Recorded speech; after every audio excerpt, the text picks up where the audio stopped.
Imagine कीजिए, आप एक छोटी सी कंट्री हैं, लेकिन आपके अगेंस्ट दुनिया के दो सबसे बड़े सुपर पावर्स खड़े हैं। एक तरफ अमेरिका, जो दुनिया की सबसे पावरफुल नेवी भेज रहा है, दूसरी तरफ चाइना, जो आपके एनिमी को सीक्रेट सपोर्ट दे रहा है। और आपके पास सिर्फ एक ही ऑप्शन है, एक ऐसी स्ट्रैटेजी जो इन सबको चेकमेट कर सके। यही स्टोरी है डे 1971 की, जहां इंडिया ने सिर्फ पाकिस्तान को नहीं बल्कि अमेरिका और चाइना को भी एक मास्टर स्ट्रोक के साथ हरा दिया। लेकिन इंडिया का ये इम्पॉसिबल मिशन कैसे सक्सेसफुल हुआ? इंदिरा गांधी ने ऐसा क्या सीक्रेट प्लान बनाया जो आज भी दुनिया के वॉर कॉलेजेस में पढ़ा जाता है? आज हम बात करेंगे इसी साधारण वर्ग की हिडन जियोपॉलिटिक्स, सीक्रेट डिप्लोमेसी और एक ऐसे वॉर स्ट्रेटेजी की जो दुनिया को हिला दी।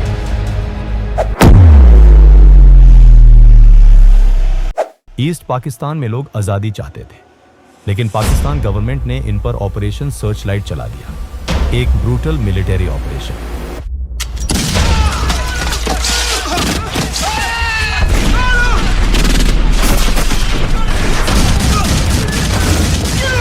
इस जेनोसाइड में लाख लोग मारे गए और 1 करोड़ से ज्यादा रेफ्यूजीज इंडिया आ गए। भारत पे प्रेशर बढ़ गया। लेकिन प्रॉब्लम यह थी कि अगर इंडिया ओपनली इंटरवीन करता तो अमेरिका और चाइना पाकिस्तान के सपोर्ट में आ जाते।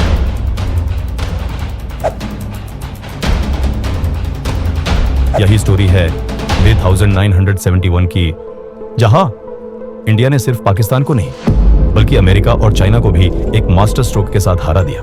उन्होंने यूएसएसआर के लीडर लियोनिड ब्रेजनेव से एक मिलिट्री पैक्ट साइन कर दिया, Indo Soviet treaty of friendship.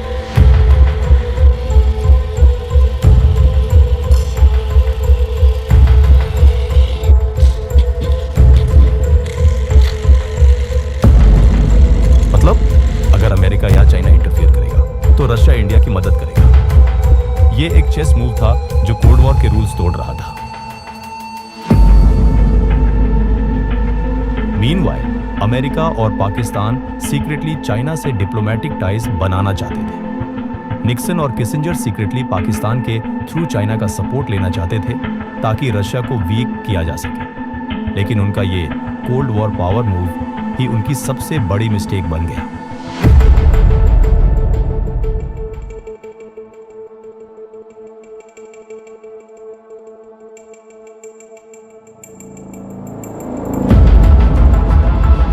दिसंबर थे साल। पाकिस्तान ने इंडिया के एयरबेसेस पे अटैक किया, लेकिन इंडिया ऑलरेडी प्रिपेयर्ड था।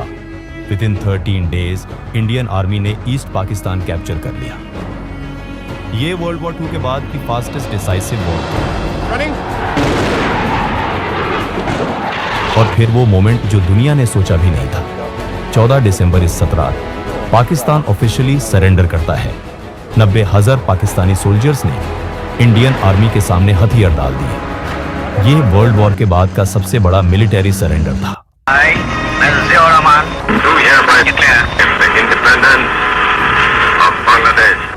बांग्लादेश एक आजाद देश बन गया और इंडिया की डिप्लोमेटिक और मिलिट्री स्ट्रेटेजी की दुनिया में तारीफ होने लगी। लेकिन कहानी यहां खत्म नहीं होती।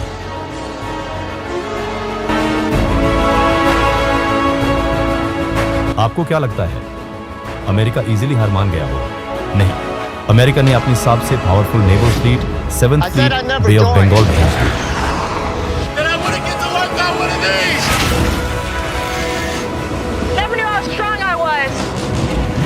I figured I'd never get out of my hometown or be the one who stops an attack.